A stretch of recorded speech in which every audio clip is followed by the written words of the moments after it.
Ya, seru gitu ya cerita-ceritanya, nggak, jadi kalau misalnya kayak paket A atau paket B gitu nggak semuanya tuh juga di usia yang kayaknya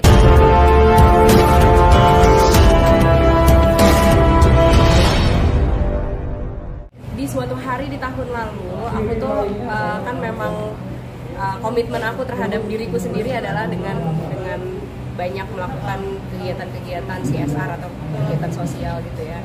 Ada satu cita-citaku sebenarnya yang dari dulu tuh kayak belum kesampaian adalah bergerak di bidang pendidikan dengan cara yang sustain gitu. Jadi biasanya kan kalau di bidang pendidikan aku lebih yang kayak fundraising terus membiayai sesuatu gitu, tapi bukan yang sustain dalam arti berkelanjutan. Nah, di suatu hari di tahun lalu aku bertemu dengan Angel, dengan Neza dari Nara Kreatif dan teman-teman yang lainnya gitu, dan akhirnya ketika kita brainstorm dan kita menemukan sebuah ide untuk aku bisa terjun ke bagian itu gitu, ke bidang itu. Bukan suatu kebetulan juga di tahun lalu tuh aku merilis sebuah single judulnya Percaya. Kebetulan Percaya ini tema besarnya tuh juga adalah bagaimana ketika kita merasa dunia kita tidak sedang baik-baik saja gitu, dan kita bisa bertahan hanya karena rasa percaya itu gitu. Nggak tahu, mungkin yang di atas yang ngatur, kita juga sebenarnya nggak tahu gimana mau melangkah, bagaimana akan melangkah, tapi bahwa rasa percaya tuh bisa menggerakkan dunia, ternyata itu benar gitu. Dan akhirnya aku dari lagu Percaya ini bersama Nara Kreatif mendirikan yang namanya Sekolah Anak Percaya, yaitu kita membiayai sekolah untuk anak-anak di kampung pemulung yang putus sekolah. Jadi di sini tuh kita mulai dari yang di Jakarta Timur ini gitu ya, tapi kita berusaha ingin sekali ke depannya kolaborasi ini masih terus berlanjut untuk di wilayah-wilayah yang lain gitu.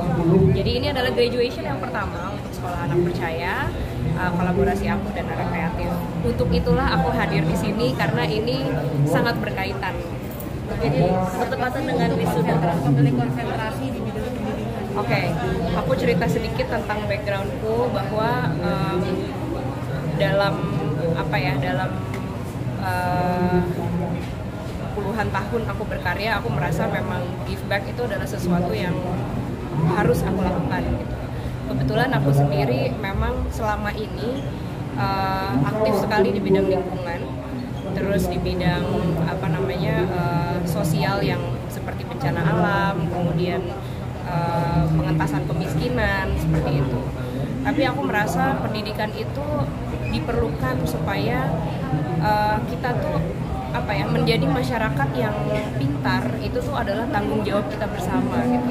Kalau kita pengen negaranya sejahtera, kalau kita pengen negaranya maju, dan banyak hal-hal bobrok yang ingin sekali kita papas dari negara ini gitu, maka diperlukan ya masyarakat yang pintar gitu. Pintar itu dari mana? Ya dari pendidikan.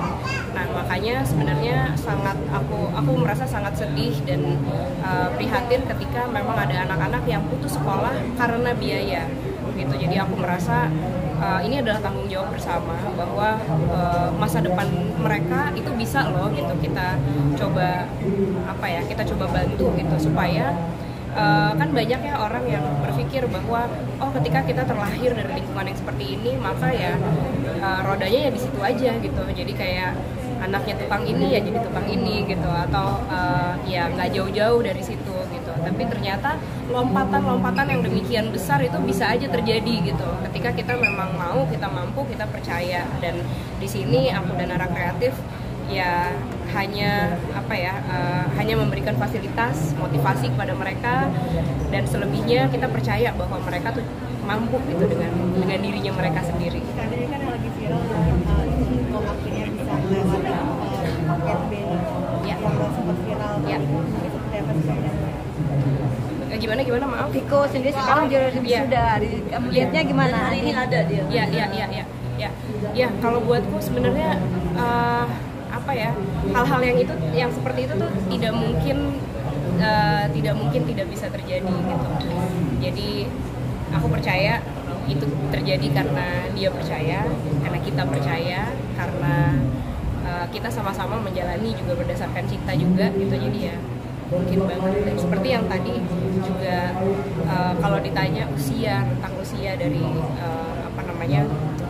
orang-orang yang di wisuda gitu, itu juga seru gitu ya cerita-ceritanya. Nggak, jadi kalau misalnya kayak paket A atau paket B itu nggak semuanya tuh juga di usia yang kayaknya tuh banyak gitu di masyarakat.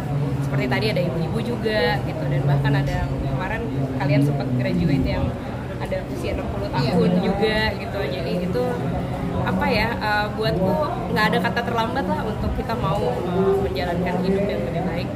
Ada rasa bangga nggak sih dari Salsatiku sendiri, akhirnya dia bisa melewatin fase ini di tengah keterbatasannya? Bangga banget. Tapi Andin sendiri sempat terjun langsung bersentuhan dengan anak-anak itu dalam pendidikannya atau seperti apa? Iya, jadi aku sih karena ini rentang waktunya cukup padat gitu ya. Jadi aku sendiri hanya waktu pertama kali berkesempatan untuk sharing dengan mereka. Tapi kedepannya aku sendiri juga berencana untuk memiliki program, tidak hanya aku, tapi juga teman-teman. Kan kebetulan aku juga dikaruniai teman dari berbagai macam lapisan dan berbagai jenis pekerjaan gitu.